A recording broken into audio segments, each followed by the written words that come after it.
ఈరోజు వరలక్ష్మి వ్రతం ఉందని చెప్పి పొద్దున్నే లేసాను అన్నట్టు. నాకు ఏదైనా పండుగ ఉందంటే అస్సలు నిద్ర పట్టది నైట్ అంతా. ఎందుకంటే పిల్లలు సతాయిస్తారు కదా అని చెప్పేసి దబ్బులు లేవాలి, అన్ని పనులు చేసుకోవాలని దబ్బులు లేస్తా అన్నట్టు.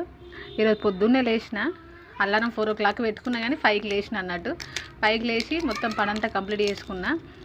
అమ్మగాడిగా నేను సేమియా చేస్తున్నా ప్రసాదం, లేచి ఏడుస్తూనే ఉన్నది. ఇక తీసుకొచ్చి అక్కడ చేరేసి కూర్చోబెట్టిన అన్నట్టు.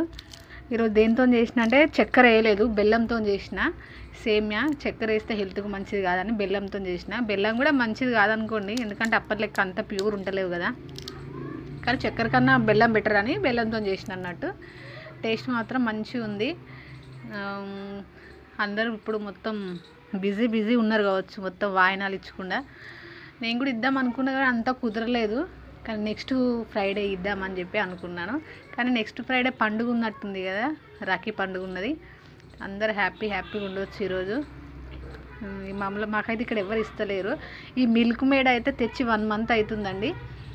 ఇది మొత్తం ఏమైనా రెసిపీ చేసిన అనుకోలేరు, మొత్తం నేనే కంప్లీట్ చేసిన తినుకుంటా. ఇక నన్ను చూసి మా బబ్బుగాడు చూసి అమ్మగాడు ఇప్పుడు దాన్నే గ్లాసులో వేసి ఇమ్మంటే వేసిస్తే తింటుంది. కొంచెం వేసి ఇచ్చినని కోపంగా స్పూన్ పడేస్తుంది అన్నట్టు.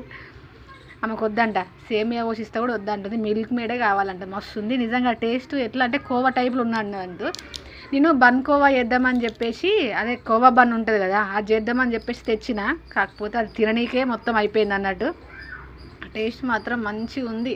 ఇట్లా కోవా లెక్క గ్లాస్ పడేస్తుంది చూడండి. నాకు ఎందుకు వేసినావు, కొంచెమే వేసినావని. అవునమ్మ కొంచెం టేస్ట్ చూడు సేమియా అని ఇస్తే బాగుందని చెప్తుంది. మీకు కొంచెం వీడియో సబ్స్క్రైబ్ చేసుకోవచ్చు కదా మన ఛానల్ని, ప్లీజ్ అండి. బాయ్ చెప్తుంది చూడండి.